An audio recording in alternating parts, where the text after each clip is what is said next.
ಮಲಗಿದ್ರ ಮಲಗಿ ಪಟಾಕಿ ಹೊಟ್ಟಿಸುವಾಗ ಇದು ನನ್ನನ್ನು ಹೇಳಿದರು, ನೀನು ನೋಡು ಲೈಟ್ ಹಾಕಿ ನೋಡು ಅಂತ ಹೇಳಿದರು. ಅಷ್ಟೊತ್ತಿಗೆ ನಾನು ಲೈಟ್ ಹಾಕಿದೆ. ಲೈಟ್ ಹಾಕುವಾಗ ಅವರು ಬಂದರು, ಎದ್ದು ಬಂದುಬಿಟ್ಟು ಅವರು ಒಂದು ಟಾರ್ಚ್ ತಗೊಂಡು ಹೋದರು. ನೀವು ಜೊತೆಯಲ್ಲಿ ಅಂತ. ನಾನು ಜೊತೆಯಲ್ಲಿ ಹೋದೆ. ಹೋಗುವಾಗ ಆಗ ಅವರು ಹೇಳಿದರು, ನೀನು ಇಲ್ಲಾಗಿ ಹೋಗು, ನಾನು ಆ ಕಡೆಯಾಗಿ ಬರ್ತೀನಿ ಅಂತ. ಆವಾಗ ನಾನು ಈ ಕಡೆಯಾಗಿ ಹೋಗಿ ಅಲ್ಲಿ ಲೈಟ್ ಹಾಕುವಾಗ ಅಲ್ಲಿ ಆನೆ ಕಂಡಿತ್ತು ನನಗೆ. ಆಗ ನಾನು ಕರೆದೆ ಅವ್ರನ್ನ. ಅವರಿಗೆ ಒಂದು ಸೈಡು ಕಿವಿ ಕೇಳೋದಿಲ್ಲ.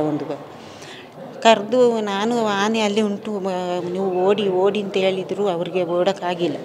ಅಲ್ಲಿಂದ ನಾನು ಈ ಕಡೆ ಬಂದೆ. ಬರುವಾಗ ಅಷ್ಟೊತ್ತಿಗೆ ಅವರು ಕಿರ್ಚೋದು ನನಗೆ ಕೇಳಿತು. ನಾನು ಈ ಕಡೆ ಬಂದೆ. ಅಲ್ಲಿ ನಾನು ಹೋದರೆ ನನ್ನನ್ನು ತುಳಿದು ಹಾಕುತ್ತದೆ ಅಂತೇಳಿ ನಾನು ಅಲ್ಲೇ ಸ್ವಲ್ಪ ಈ ಕಡೆ ಬಂದು ಸ್ವಲ್ಪ ಹೊತ್ತು ಆದಮೇಲೆ ಒಂದು ಕಾಲು ಗಂಟೆ ಆದಮೇಲೆ ನಾನು ಹೋದೆ. ಹೋಗುವಾಗ ನನ್ನ ಕರೆಯುವಾಗ ನಾನು ಹೋಗಿ ನನಗೆ ಆನೆ ಮೆಟ್ಟಿತು. ಅಮ್ಮೆ ಬಾ ಬಾ ಬಾ ಅಂತ ಕರಿತಿದ್ರು.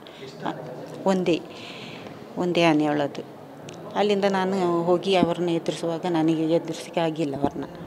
ಮತ್ತು ಹೋಗಿಬಿಟ್ಟು ಪಕ್ಕದ ಮನೆಯವ್ರನ್ನ ಹೋಗಿ ಕರ್ಕೊಬಂದು ಅವರು ಎತ್ಕೊಂಡು ಬಂದಿದ್ದು ಮಗುನಾಗೆ.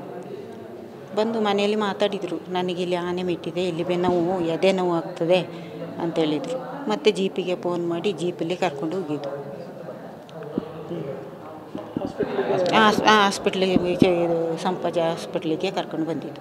ಕರ್ಕೊಂಬರುವಾಗ ಅಲ್ಲಿ ಅರ್ಧದಲ್ಲಿ ಜೀವ ಹೋಗಿದೆ. ಅಲ್ಲ, ನಮ್ಮ ಮನೆಯಿಂದ ಹಾಸ್ಪಿಟ್ಲಿಗೆ ಕರ್ಕೊಂಡೋಗುವಾಗ ಅರ್ಧದಲ್ಲಿ ಜೀವ ಹೋಗಿದೆ.